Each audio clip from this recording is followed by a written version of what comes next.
they make an angry audio disconnect like plate, so you can like.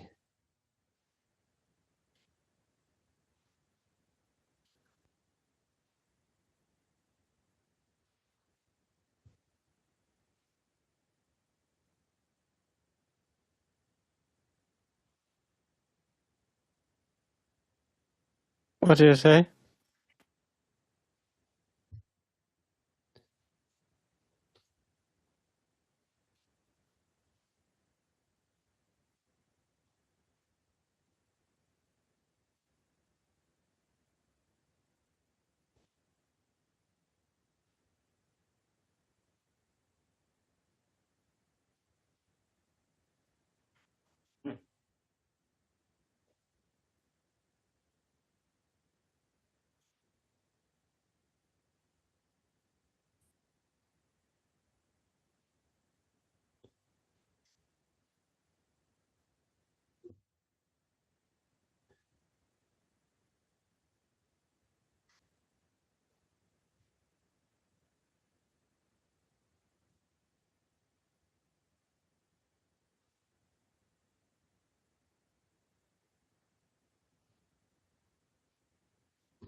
My son sent me a picture yesterday. He was working an event of the camera. He sent me a picture of the camera he was operating.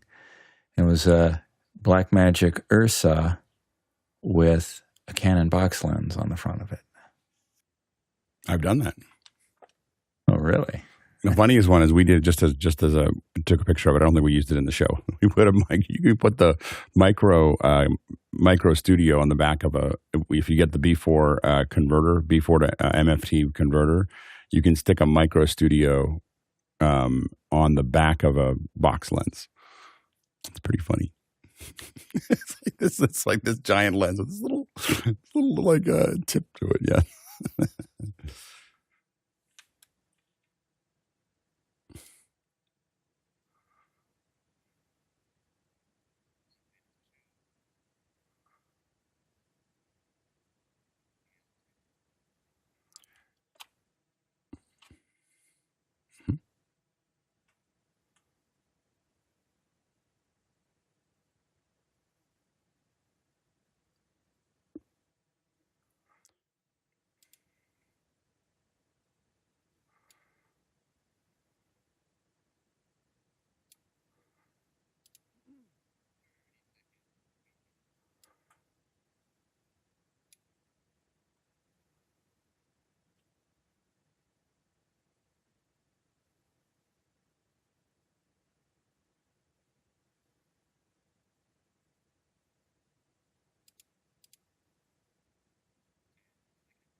Good morning, everyone. Welcome to Office Hours, where we answer your questions on media and production 7 days a week. We are here to answer your questions, and if you put them in via Makana, you can not only ask the questions, sometimes in chat you'll find folks try to answer them too, but we can answer them. And then also you can vote the questions so that we can make sure we get to what you want to hear about the most first. You can also go to askofficehours.global. If you're not in Makana, askofficehours.global is open 24/7. So the minute you get a question, you can go to askofficehours.global in your browser, put in your name, put in your question, and we will flow it into the show. We got some questions this morning, though. TJ, start us off. First up from Paul Walhus in Austin, Texas. Facebook Video Insiders Network offers gigs for video creators, much like Lyft offers gigs for drivers. Do you know anything about it, and would you try it for some coffee change? Alex? I don't know anything about it. I probably wouldn't do it, but I can see it. I mean, you can give it a shot. I'd love to know what people think of it, or if anybody's ever done it. The problem is that for most production companies, they find people by asking for other people. Like they ask other people who they know, or they get into a community like ours. They get active, and they meet lots of people, and then you know who's hiring you, and they know who they're hiring, and that's how most medium to large productions go. In this kind of lift-oriented thing, you could just be getting yourself into a lot of trouble. So I don't know how the payment works. I don't know how that works. It might not pay very well. You might have someone who usually what happens at the lower end of budgets is that you have people that think that they should get a lot more than what they paid for. I mean, crazy more than what they paid for, and they get they're much more difficult to deal with. So you have to understand that that's like playing football on gravel without any pads. When you start to do stuff where people just going, I just want to use a lift thing to have somebody go shoot something for me. Oftentimes that does not turn out well, but it could be good training. You'll learn what you don't like to do, and again, it could work out fine. You might meet some folks to do it. But I would be careful. And again, if you're not doing anything, then something's better than nothing. But sometimes it will be very close. I just wish you didn't need a Facebook login to see the inside of the website, because I can't log in. I can't see anything.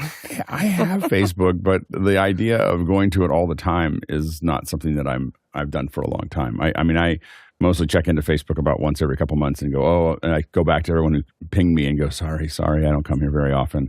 And I answer their question. I said, you might want to email me or give them something else. Go find me on LinkedIn or whatever. I think I only see it if I'm going to hire somebody and I'm trying to see hey, what's this person like? How do they present to the world? Other than that, I'd rather not have it. And then someone would look at mine and they go, he hasn't posted in 5 years. I don't know. So next question. I'm David Brady in New York City, New York. David says, using a SonnetBox SC3E with a DeckLink Duo and a MacBook Pro, connected into Mimo, but I can only get output on 3 of the 4 taps. The last one doesn't display output format when selected, regardless of order. 1, 2, 3, okay. 4, no good. 2, 4, 1, okay. 3, no good. Any ideas? Chris? So you may have already looked at this, but the thing that jumps out at me is you don't list a scenario where you've tested 3 and 4 at the same time, like 3 and 4 first. And so that jumps out at me. Maybe it's a pairing issue with those cards that the 1 and 2 can be paired and 3 and 4 can be paired in the software config. So I would check that to make sure that those are unpaired. And if there's a way you can test where, you can test to make sure that you can get something out of 3 and 4 at the same time. If you test 3 and 4 and turn off 1 and 2, that would ensure that those outputs / inputs are not paired. Alex?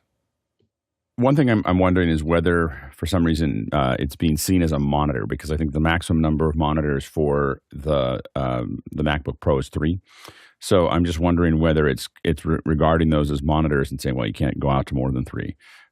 So that could be the case. I will say that if you're trying to get video, just raw video out of Zoom, if that's what you're doing here, I would be using Zoom ISO for that. Not, if all you're doing is doing raw outputs. But if you're trying to get just a bunch of different outputs from Mimo Live, then but I think it could be that it's identifying it as 3 monitors, and then not giving you the 4th one. Next question. From Kim in Maine via the QR code.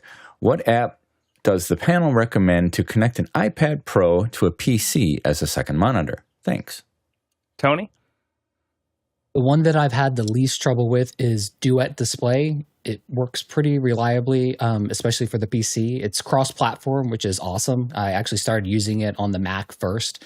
Another one that I looked into was Space. I think I'm trying to remember what the name of that was. Space Desk. I think a lot of people don't realize that one can also use USB-C.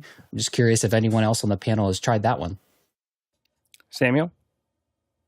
Yeah, I'll also second Duet. I used it for a while ago, like for a few years ago, before they went over to subscription-based. And it's not really that expensive, but if it's a permanent setup, then I would rather buy like a small monitor that you can have set up instead of using an iPad, because it's kind of finicky to set up. But you have the touch display, which is an advantage. Alex? Tony, is that your first answer on our show? That is, Alex.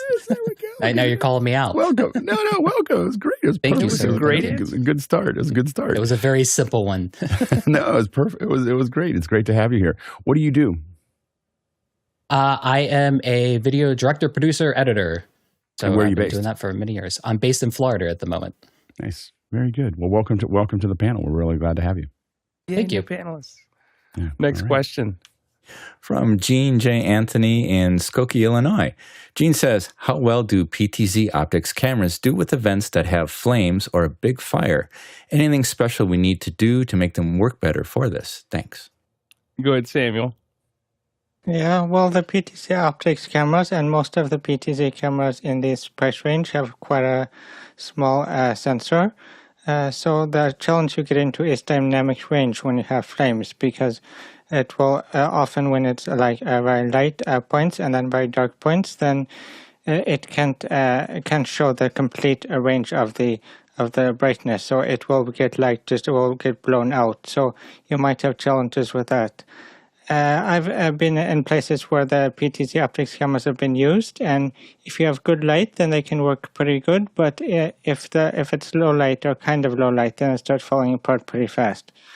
So I would take a look at that. But I haven't used the newest generation of the PTZ optics cameras, and I think they've got better than the older ones were. Chris? Yeah, all what Samuel said. My only experience is with the slightly older G2 versions, and the struggle with the PTZ optics cameras is in low light, is in changing light, and is in dynamic range. And those are the three things that it struggles a little bit with, and those are all things that you're going to run into with fire. So it wouldn't be my first choice for something like that. Next question. Via the QR code, Yeshua Bell in Antigua, West Indies says, looking for a low latency camera mountable solution for a field reporter setup. SRT with LiveView Solo Pro requires a subscription. Are there alternative low latency destinations on the LiveView or similar products? Also looking at KiloView P1. Alex? There are, I just got some work because of the KiloView, because we didn't use it and somebody else did. so I don't know if I would necessarily put that in the pipeline. Thank you, KiloView. I'm appreciative, but not in the way that you probably want. And so I think that I probably would. We got it because the KiloView fell over during a pretty large event, and we were able to pick up the pieces pretty quickly. So I would be careful with that. The LiveView is a good one. Also, just know that Teradek has a variety of transmission systems. When you talk about latency and you talk about SRT, SRT is never going to get to the kind of latency that we see here in Zoom. So you have to decide, what is acceptable latency. And a lot of times when people are doing satellite or reporter hits, they can put up with some time, so it's okay. So just think about what that looks like. Also think about whether you want to double end it. There are some tools to double end the conversation, so the reporter is going back and forth and then sending you the file, or is it going to be a live hit? So those are things that are important for you to kind of think about before we can answer it perfectly. Just let us know whether it's truly live, or if you have a little bit of time between them. Chris? So KiloView is one of those products, as Alex said, is hit and miss. And there's some people that love it and love all the things that it does, and it works great for them. And there's a lot of people where it falls apart in certain cases. And so it just kind of depends on what your tolerance for failure is. And if it's, not a super high tolerance for failure, then, maybe KiloView is not the solution for you. But if you can handle failure, if it's okay that things don't work, 100% of the time, then the KiloView products are, I like them. But I don't have my tolerance for failure is not the same as Alex's. So. Next question. From Paul Walhus in Austin, Texas. Pocket Cast now supports WebSub and Podping. Good news, I guess. Obvious question. What are WebSub and Podping, and do they make Pocket Cast more relevant and useful? Go ahead, Chris. So they're both of those technologies. So the way a normal podcasts work from the get-go is you put out an XML with the information in it, and then your podcast client every so often goes and reads that XML and says, is there a new podcast? If there is, let's download it. And that's all based on just some sort of schedule. And these new technologies are basically push technologies. It allows you to say, when I published an episode of my podcast, I do this thing and it pushes out to my client and says, hey, there's a new update, come and get it. To me, okay, that's neat, it's cool, but I don't live or die whether or not I get my podcast immediately or the next day, even for most of the podcasts I listen to. So it's I don't know, maybe if there's podcasts out there that do real-time news stuff, that might be of value, but it's interesting. It's cool technology. I don't know how much I use podcasts. I've used podcasts for years and years and years. I've listened to over 450 hours of podcasts on Pocket Cast. So, but this is not going to change anything for me. Alex? I'm going to do a rare reversal. I'm going to go back in time for the question before, because we didn't answer the last question very well, and I didn't have the chat up in front of me. I was having trouble getting it launched. Mickey said that the Makito X4 would work. It would work, but it's a really expensive solution. Prism Mobile, I mentioned that Teradek has the prisms that you may want to look at as well. David Brady said the Magewell Director Mini has got lots of good protocols. And an earlier contender is the Cerervo Live Shell X. So those are some other options for you to look at. And thanks to everyone in the chat. Sorry, I was having trouble getting it up on my other computer. So there we go. And go ahead, Chris. I'll just chime in and say that this, I would not go with the Cerervo. Noted. This is why the panel's so good, is that you have people with lots of life experience. And he's like, I used their first first product. Scar right here, the scar that goes all the way down the side of my back. That's the Cerervo. I used their first product probably 10 years ago, and at the time it was nothing else really competed with it at the price. It was the equivalent of maybe it was Teradek that first made those first RTMP encoders, and it was super easy because I just put it on my camera, I turned it on, and it streamed out. Awesome.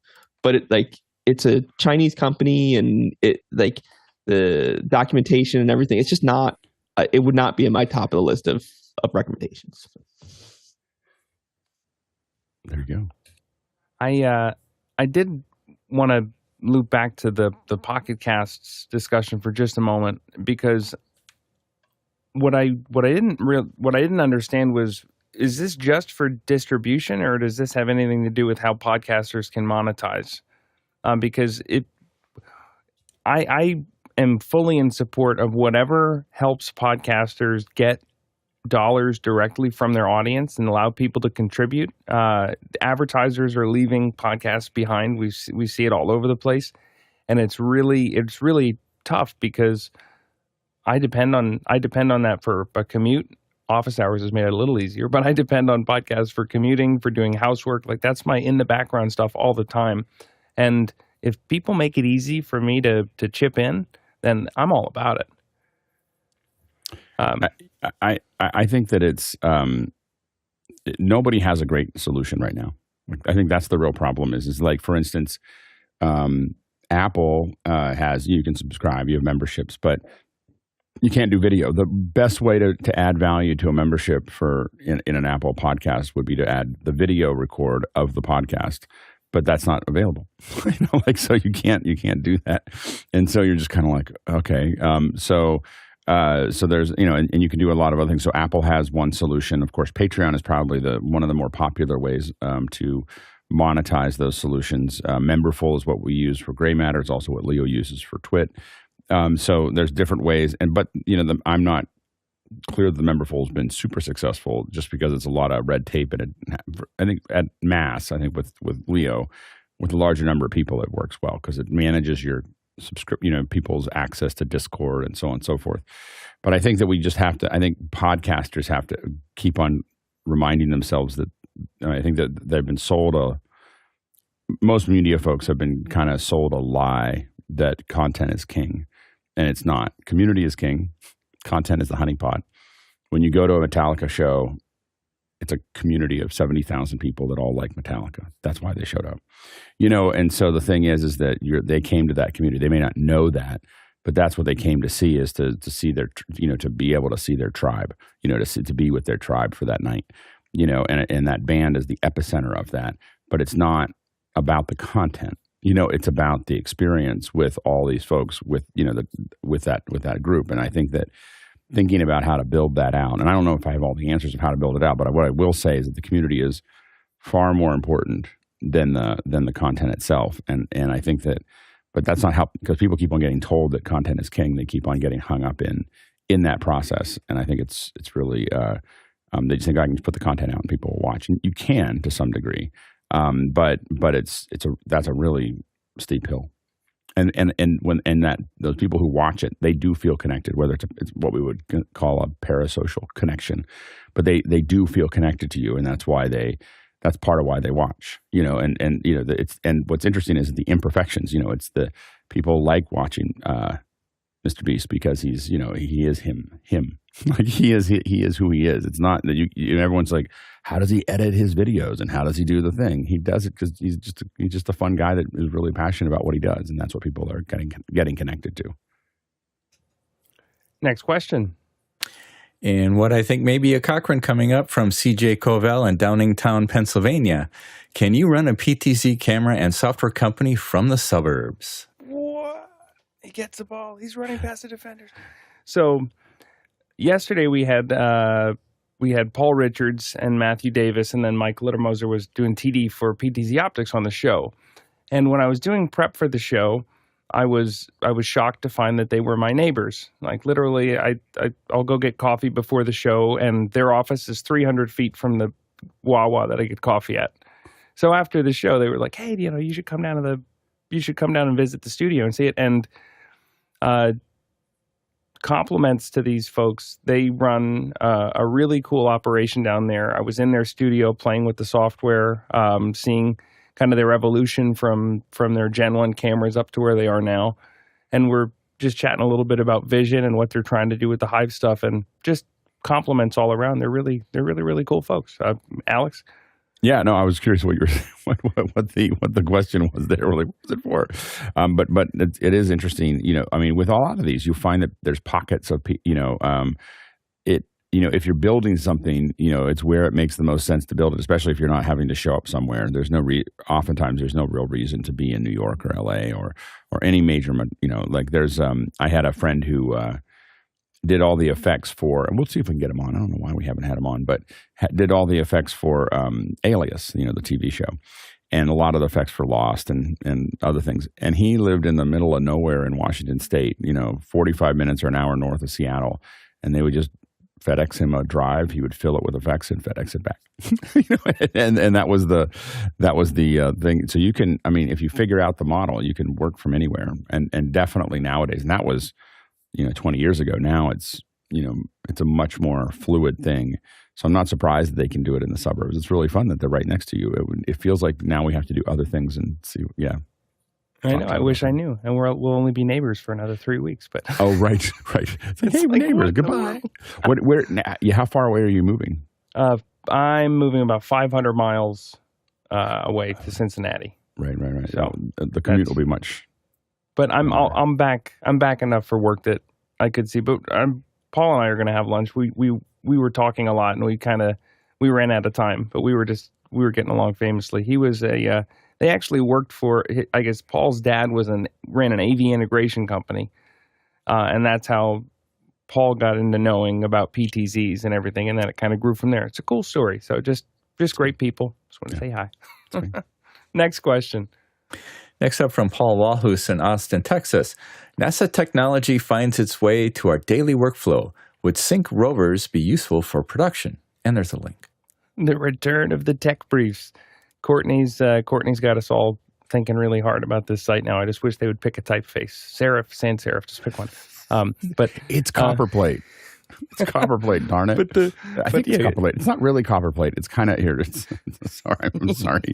I used to use copperplate. Back in the 90s. I mean, I thought the copperplate was amazing. It was like my favorite font. So this is something that's kind of like copperplate anyway. And then the captions are some Helvetica variant. But it's kind of neat what they're doing. So they're going to be mapping the surface of the moon with rovers that are somehow linked to one another, so that they're spatially aware of where the other one is, which allows them to, I guess, interpolate things that are in between. It's a pretty interesting story, but I'm not sure how it applies to production. Remote cameras just wandering around, taking. There will be a point. So, when you think about coverage, there will be a point where it's not so much but we already have like fixed cameras that are there. You could see how AI would allow cameras to kind of find frames and find people doing things. So you could have a camera that was, mounted up on a pole and have it just looking for interesting things in the expo, for instance, and just be kind of grabbing people talking or grabbing, plates that would normally take a person. AI could know what is a good frame and what might be interesting over time. And if it was trained, and it would just go find things that would get you a bunch of B-roll, that would just get people having fun, people doing things. You could theoretically put up a bunch of these little AI cameras, and you could have like some of them even moving around throughout the audience or throughout the expo. They have these security ones. They look like big eggs. When we did a bunch of work at the Golden One Center, and they've got one or two of these that float outside, and they cut down. They are police drones, and what they do is they have 360-degree of cameras, and they just wander around. And of course, it does cut down on crime because there's no place that's out of camera reach, because there's no place that is just fixed cameras that can only see what they can see. These things move, and they can be kind of sent somewhere, like go over here and look at what's going on over there. And so they just kind of wander around. They're not very fast. They obviously don't have any offensive tools. They're just there to, but they can talk. They can say, move along, move along, like that's as offensive as they get. TJ? Alex kind of sparked an idea. I was just thinking with the upcoming Olympics, if, especially with like the track and field events where some of them are a bit more spread out, if you could have sort of a fleet of little roving, bots, rolling around and trying to get different camera angles, just for some of those track and field events that, the guy is throwing the javelin. Well, you don't want. And to me, the concept is a little bit more interesting when you look, because we have an atmosphere, right? You could go to drones. And that's where so if you had two different angles that were looking at a single point, they can kind of, you would think that you could almost move the camera and then have the different perspectives and different point of views move in unison. And then if you were mapping onto an LED wall in 3D space, you could have those, change in real time. But TJ, did you want to finish up the point? I'm not sure where we lost you there. Yeah, no, my connection blipped. I was just saying, like if you're doing the javelin kind of thing where, you don't want a camera person out there filming the javelin coming at you, but, a small rover that could get out of the way at the last minute would be an interesting point of view. And we already see synced drones when it comes to some of the new, like 4th of July, or not 4th of July, but New Year's celebrations. You're seeing hundreds and hundreds and hundreds of drones that are all synced. They're all flying around. But it's like a firework alternative, right? Exactly. And they are impressive. Like it's a quite thing. So they know where they are in space, but they also know where the other ones are to make sure they don't collide. So I think that sync is a pretty interesting thing. I think we've got to put cameras on them. We could do some really neat things with 3D. All right, so next question. Douglas Carmichael is up next. Douglas says, what would you use to isolate phantom power from a balanced device when connecting to a console? Go ahead, Chris. So I had this problem where was using an audio interface, and I needed to provide phantom power for a couple of the mics, but I couldn't do it on a per channel basis. It was either on all of them or none of them, and I was bringing that phantom power from another device, and it was just causing this nasty hiss because it was going into another line level input. And so all I did was take a transformer. I think the ones I used was like the ISO Link, something like that. It's just a little inline barrel transformer, knocked the phantom power right out of the way. Alex? Yeah, Mickey says also you can buy a phantom power blockers or make them with a resistor network and capacitors. Next question. From John Foltz in Selinsgrove, Pennsylvania. Is anyone on the panel bringing contributors into vMix with the Zoom input that was recently added to vMix? Samuel? Yeah, I've played with it. I haven't used it like for production things, but I've played with it and it seems to work quite well. But the issue that I've had is that it's the interface isn't as good as Zoom's. So like if you're gonna go to a breakout room, there isn't really a way to do that. I think there's a way to do it within the Zoom meeting, and then if you're a host of the Zoom meeting, but it's kind of finicky navigating around that. But just for bringing in basic Zoom meetings, then it also works. And there's no active speaker in it, so you have to set up your own triggers to do the active speaker. Chris? And so I haven't done this exactly, but I used this heavily this year in remote broadcast. And what I was actually using it for is comms and a remote multi-view. And so that I was in vMix from our venue.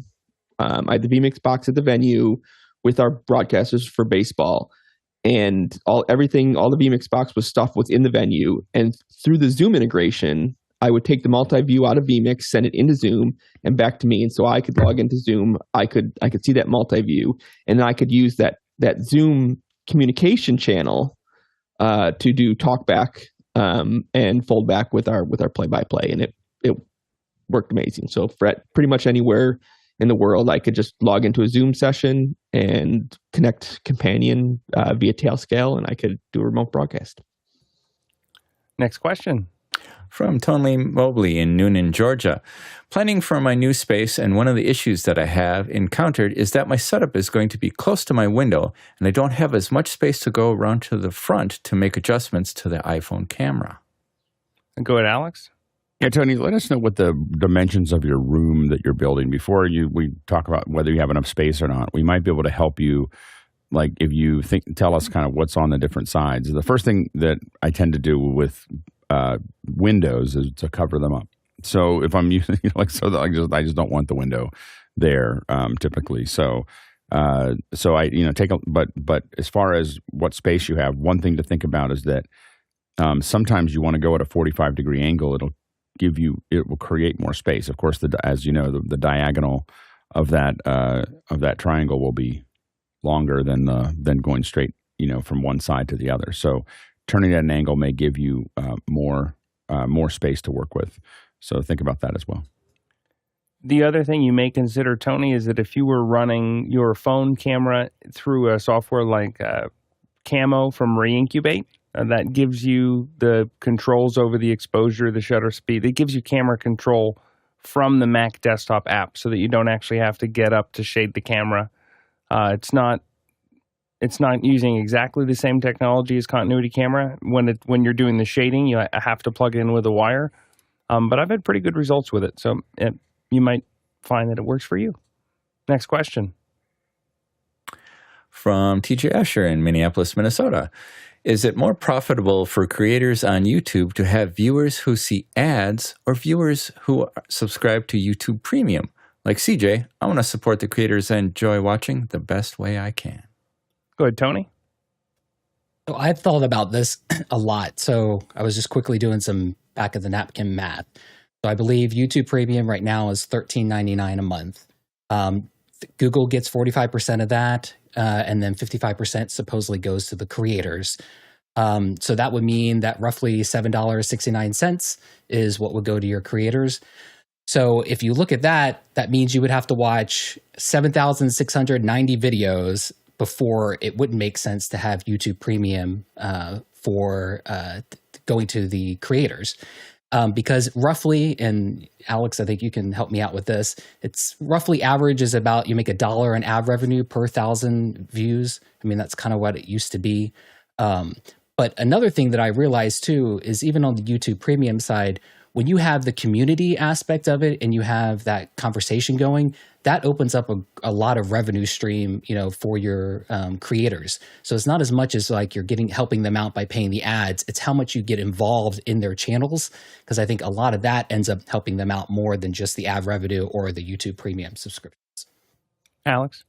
Yeah, I think that the CPM may be a little bit higher than $1. I think it might be $2 or $3 or $4. I think it depends on some other aspects, but it's not very high.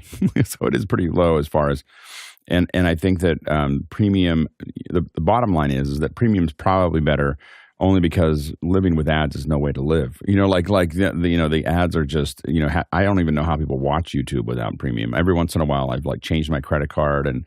A couple times over the last couple of years, I've had a day with ads, and I immediately just go how does anyone watch YouTube? I don't understand how the ads even occur like a doable thing. So I think that you'll tend to watch more video if you don't have the ads. So I think that's good for the creators. Subscriptions are really good for the creators. So if a creator is smaller, subscribing if they have a subscription service is that's the way to really support creators. If they have a lot of if they have tens of millions of followers, then the ads are gonna pay more than the subscriptions oftentimes. If they have not very many followers, then the subscriptions are gonna pay more than the ads. And then there's all the other things that they can do, which is sell products. So buying the products that they sell.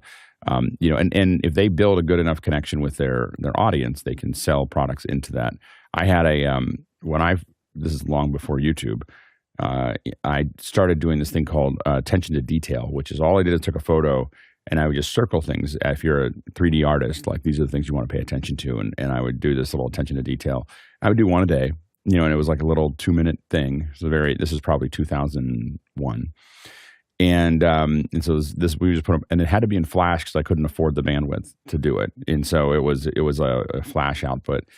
And when I released my first product, I would get tons and tons of people buying it, and it was it funded my company.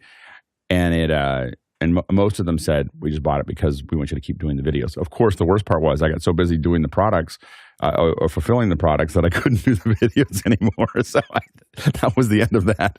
I tried to do both of them, but one was generating revenue and the other one wasn't. So they actually went to help me, and then I couldn't do it. So anyway, but the point is that you can really build that connection with folks by creating great content that they want to see and that they want to support. So, next question. Tony Mobley in Noonan says, House of Worship Zoom has several iPhones and iPads that come into the service. I know that brings the resolution of the Zoom meeting down, but I'm curious as to we have some Android Samsung users. Does that bring it down as well? TJ? We were having a discussion here in the back end a couple of days ago about people coming in through Zoom and the resolution. And one of our folks said that if you switch to gallery view, if you make sure you switch to gallery view, so if you can get everybody in gallery view, anybody that's not feeding the camera directly will get the resolution back up. So I don't know how that would apply necessarily to any Samsung Android users, and maybe somebody else can confirm or do a little testing to make sure that that really does bring the resolution back up in Zoom. Next question. Paul Wahus in Austin, Texas. A Sabato softball. Compare these two sports post-game pressers with Caitlin Clark, Aaliyah Boston, and Temi Fagbenelli. Apologies for that. Note lower thirds, captions, and stability. Good, Chris. So we picked apart this press conference earlier. Maybe it was Monday or maybe it was over the weekend. And when we're talking about and just for reference, this is what Paul's talking about. This is the new one he sent versus the other one that we were looking at. The thing to realize that there's kind of a lot of parts to this. One is the people hosting the press conference, the people who set up the backdrop, the people who get everyone in the room, and kind of we pick that apart. That's different from the people who are covering the press conference. And what we looked at before was a coverage from a newspaper. And a newspaper, if they're doing video, it's like the minimum of video because their primary use case is print. And so what we saw was just a newspaper reporter in the audience, just holding up their cell phone and recording it. And for their audience, that was good enough. And what this new one is a different media outlet who it seems like their primary focus is actually video. And so the video is going to be better. There's lower thirds. There's all these other things. And so it's just perspective and where you're consuming the content and kind of what level of production that you expect. Like I said, a newspaper doing video content and you get what you get. It's not great and it is what it is. So, like I said, different perspectives. There's lots of points where they failed, but Go ahead, TJ. And one of the points of discussion was the little Insta360 camera that was sitting on the table. And from the higher resolution broadcast, from the broadcast video, it really looks like that Insta360 was pointed at the press and was just mainly being used by one of the folks from the team to help identify who was asking questions. Alex? So I agree with Chris, except for the fact that, I've on very low budgets, we've done a lot of support for a lot of these kind of press things with people with no experience. Like I had some experience, but I came in and set up their team in 4 hours and then they did it for a year. And so it's, and these are folks that had never done any video and it was just explaining, we bought some equipment. There's a couple things that make a big difference in press. I've worked on a lot of pressers and a lot of political events and so on and so forth. And so there's a couple things. And I guess what I would say is that a middle schooler can do this with just the right tips. Like it doesn't, and the fact that I think the problem that Chris is pointing out is people oftentimes are like, well, they take that kind of, I'm in the newspaper, this isn't really my real thing, and they don't spend enough energy on it. But they can, and they can actually get a reasonably good result out of it. And there's two sides of this. There are the people that are covering it and the people who are building the event. So there was a bunch of failures in these videos, and for people like we're talking about it. But this is the, this is the one with the cameras. This is the other one. This is the Indy Star capturing it with their iPhone. But there's a bunch of failures here that are done. We'll start with the failures of the organization that put on the presser. Number one is that a step and repeat is a failure by itself. Like just using a step and repeat is a failure.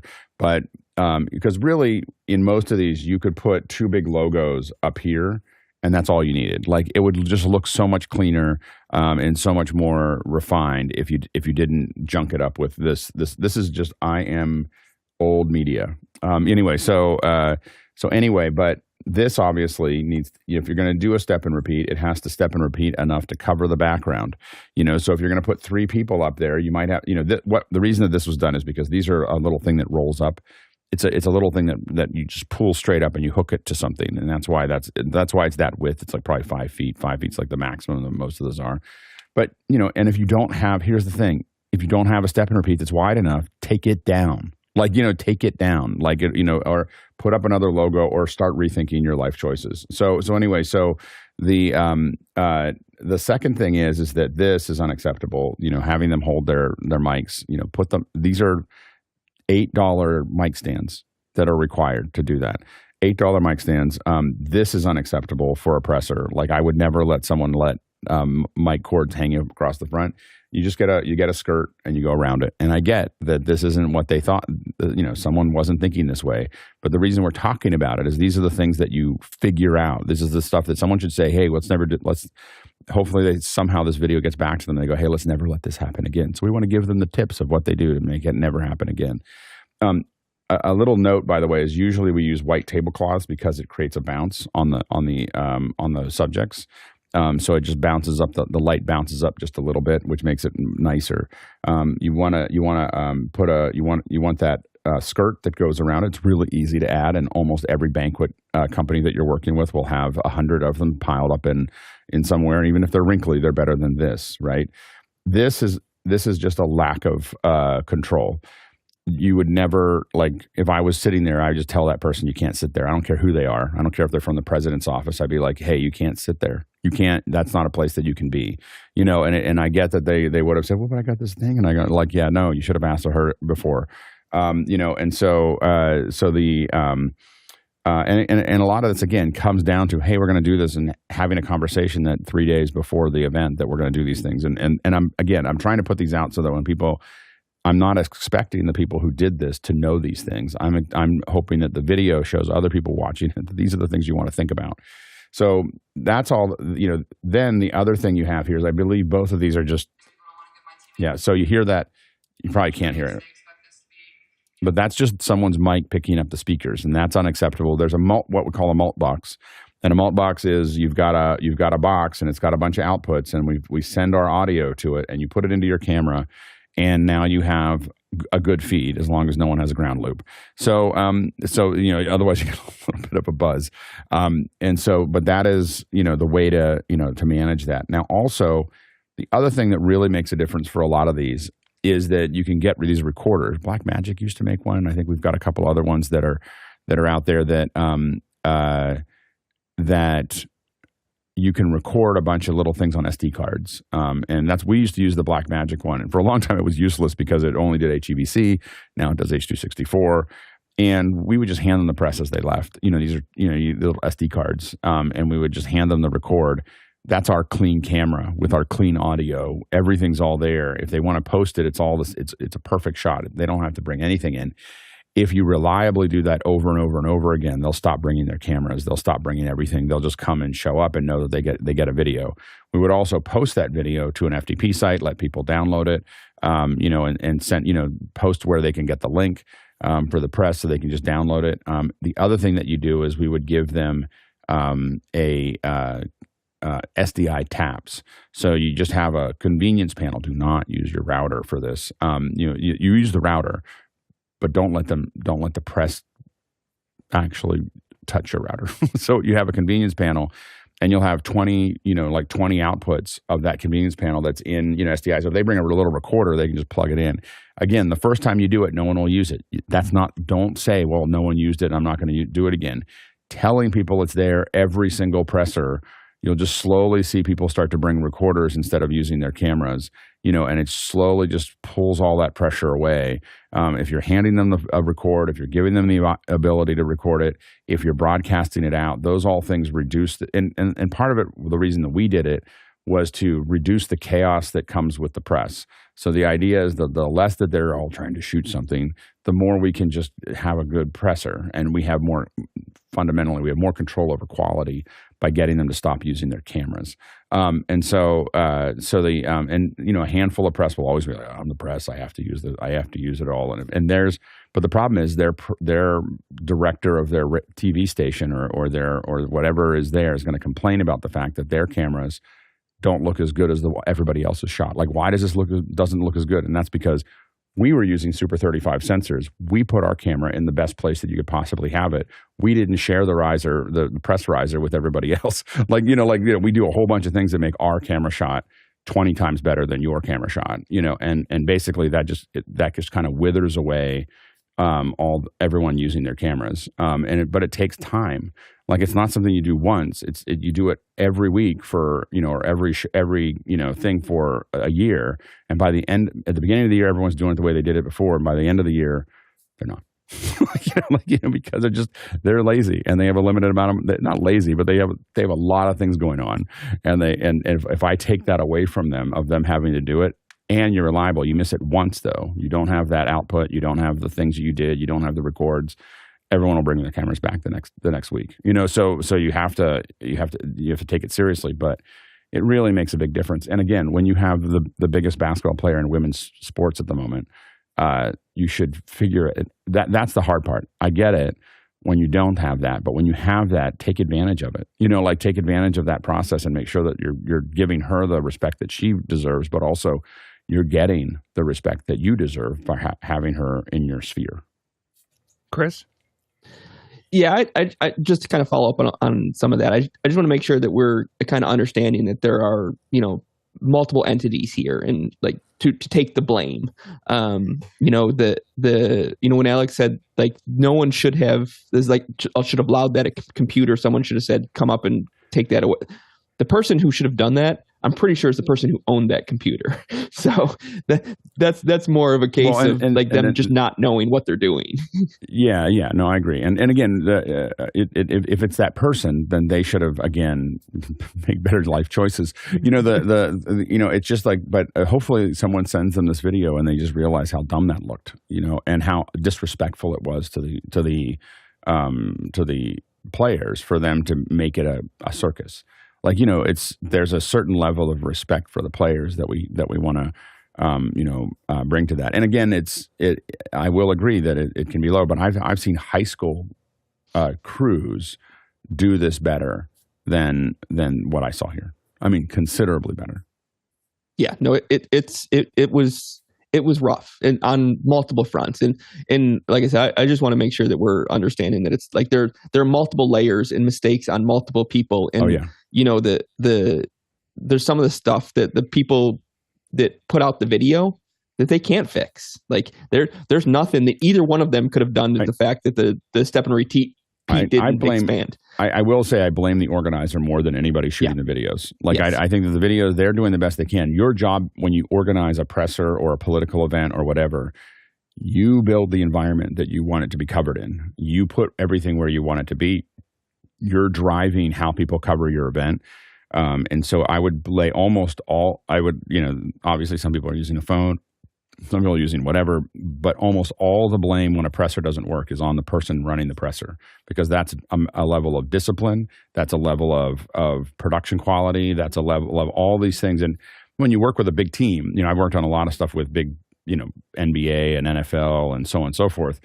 I mean, it's a machine, and most of the things that it takes is not that expensive. It's not like there's a huge crew that's doing these.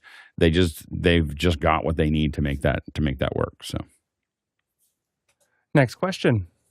Gordon Lake in Los Angeles, California says, production trucks use clamshell cases as a standard, but could you get away with 27-gallon totes if you're transporting in vans or box trucks? Go ahead, Tony.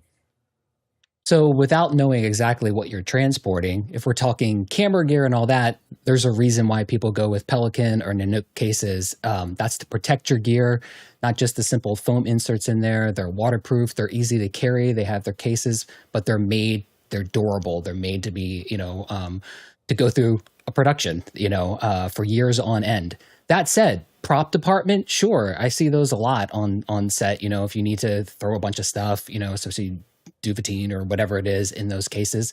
But so it's a little broad, but I definitely would always have some, solid case protection for my more expensive gear. Alex? The infamous black and gold. What he's talking about when he talks about these totes, I was trying to find it here. Here's a good photo of it. I used to own so many of these.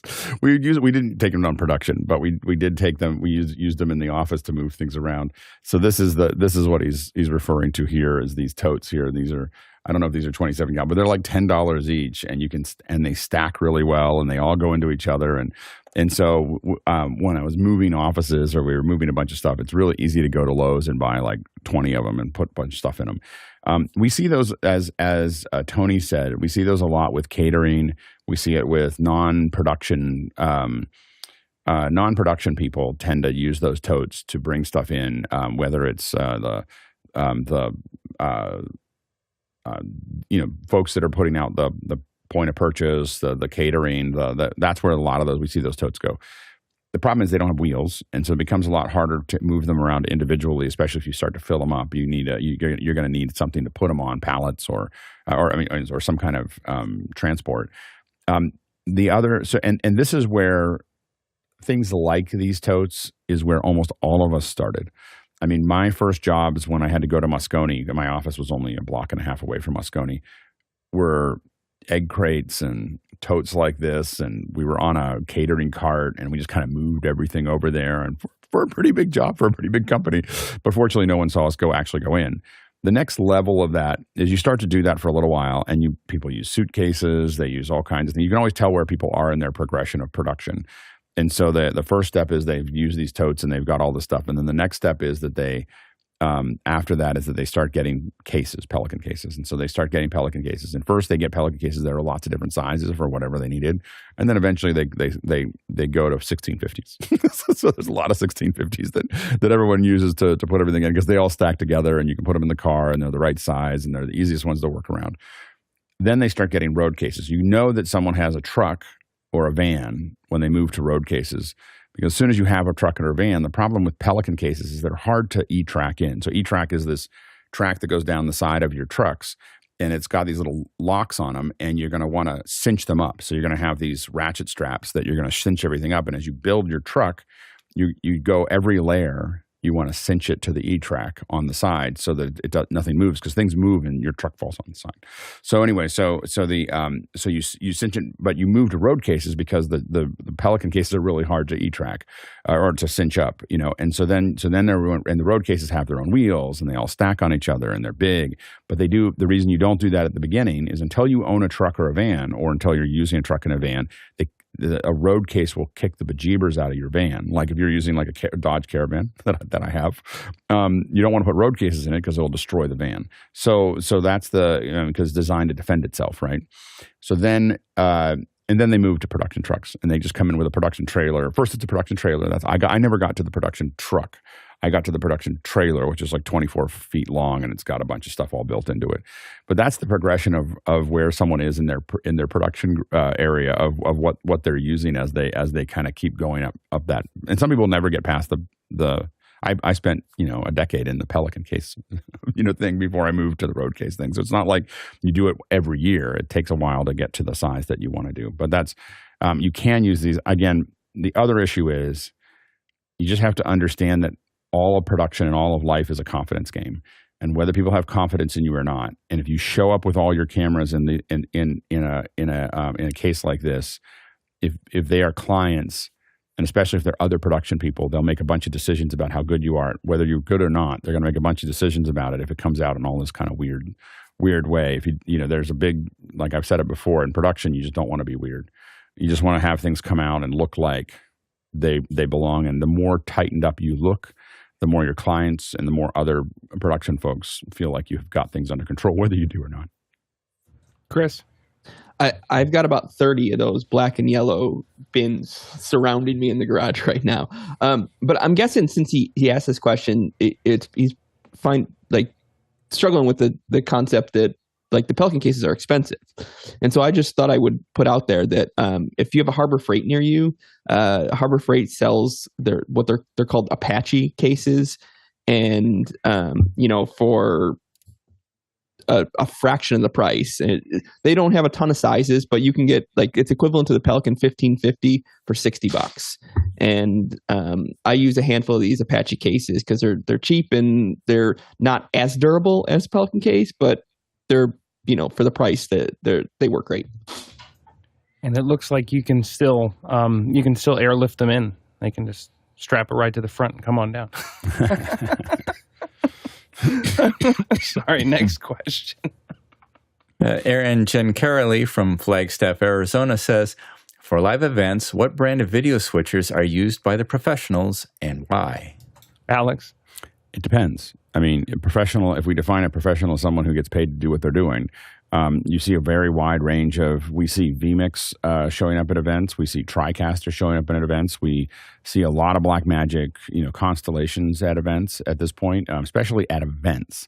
So, and then as you move to broadcast, most events don't use something past the Blackmagic switcher for their events. You might see but as you go into broadcast, you're going to start to see the Ross switchers, the Carbonites. You're going to see Sony switchers in a lot of trucks. You're going to see Grass Valley on larger broadcast trucks and larger solutions. I mean, I would say that those are the ones that we encounter the most when it comes to larger events. Are again Ross, Sony, and Grass Valley.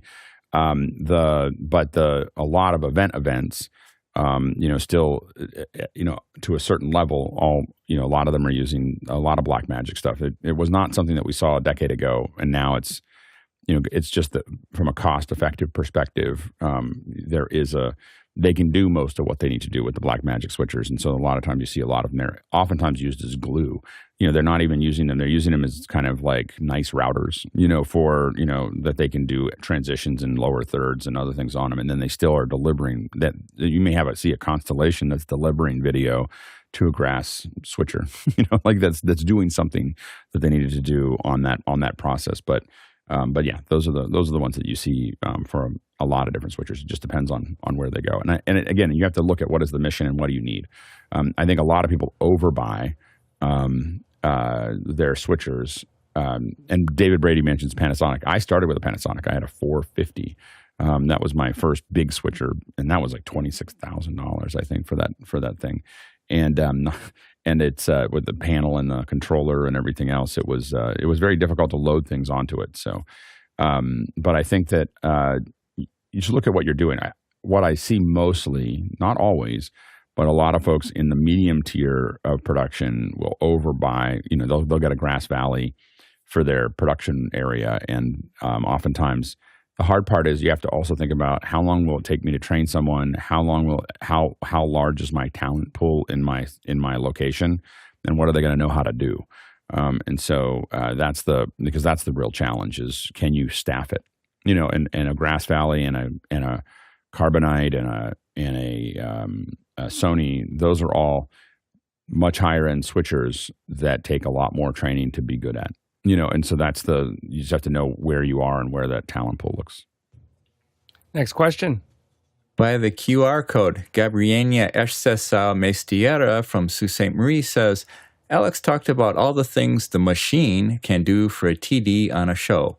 When involving the machine on a show, do you hold back and tone it down? Alex? Yeah, we were talking about auto switching from, I think at the time I was talking about auto switching from Hangouts because we built these tools that allow us to do that. And that's all the TD does is tone down the machine. The machine's like jittering, like I can go to here, I can go to here, I can go to here. And the TD is just implicitly saying, don't go to this right now, only go to these folks, slow down how fast you're going to jump to this person. So that's all you do is you're letting the machine that wants to just jump to everything. It's very ADD. And what you do is you're kind of guiding it where you want it to go. Next question. Rian Smith in Trinidad West Indies says, how would you all use your multimedia AV skills to get funding for other app ideas and projects you would like to get into going forward? Tony? I think this could be an entire show. It's a great question, but I'm going to go broad and say, really find people that are as passionate as you are about something and start there. Obviously, your skills, what I like to do, I like to find buddies who are way better than me at certain things. Someone who's a great 3D artist, someone who's a great writer, someone who's a great composer. And nights and weekends as you're kind of working on these things, you end up building the team without realizing it for this stuff. And then if you guys are working on a pitch to go sell an app, to go sell another project, that's kind of it's the whole thing about this community here is finding that network, finding that community to be able to build hopefully something great. But man, I look for people that have a passion like I do. It doesn't have to be the same as me. It doesn't have to be the video production. It's just seeing seeing them motivated as much as I am about doing things will get you a very long way in kind of getting started. That said, from a personal side, if you're looking for your AV skills, you can always, keep working on, if you're working on the app development, if you're working on a smaller project, there's plenty of things you can do on your own. But once you get to a certain point, find people that you respect, try and find some mentors, and start sharing it out. I would be very leery to share out something, a first draft or whatever, especially if you're going to pitch something, First impressions are incredibly important, so if you can find a good community around you to help build you up as you're kind of working through this, I think that's a great way to start. Alex? What Tony said. It's great. Just start doing the thing that you're interested in doing, and then you'll have a bunch of stuff that you can show people. That's going to wrap us for Saturday. We appreciate everyone putting your questions in, keeping us on our toes. Great to see some new faces in here. And on that note, thank you to the panelists for being here on a Saturday morning. Thanks, Tony, for joining us. Congratulations on the first answers into office hours. It's really great. We love new panelists. And if you are thinking, man, I could be a new panelist, well, we've got a meeting today. About an hour from now, we've got the new panelist meeting. So look out on Discord. If you're looking for just a 101 nuts and bolts, how do you get started? How do you become a panelist? What do you need to do? We'd love to have you. None of us is as smart. No one of us is as smart as all of us. And so we love all the different walks of life and all the different life experiences come in and make this community really, really robust. Last thank you, but not least thank you, our back-end crew who wakes up in the morning, stays up late into the night, all over the world. A Small Village lights up every single day to help our production get off the ground, makes us look and sound good, and gets us to you. For the Tlaloc Traversal today, we've got 33,000 miles. That's 53,000 kilometers, 259 million bananas for scale. See you in after hours. That's fun. It's good. Welcome, Happy Tony. Saturday. Come more Thank often. you, Alex. These are good answers. It's always good to see Chris and Samuel here as well. It's good. Alex, And this looks Pelican really cases. Chris gives us the way it is. Like, I understand college sports. You just think that it all should be this way, but here's how this really works. Yeah, It's good. It's good. It's good. It's good input. No, it's perfect. It's perfect to say, hey, like, this is what happened here. So it's good. That was good. I was glad you put that in there. I was just tickled I could get those two YouTube videos to be within a couple frames of each other. Yeah. It's I work on a lot of things. I think that where people say that, oh, you can't make it better, and you're like, you can, and I've done it. Like it's like we go in and we just go, it's just pushing really hard. Sometimes you have to drag people along the Props to the On the ground. Montreal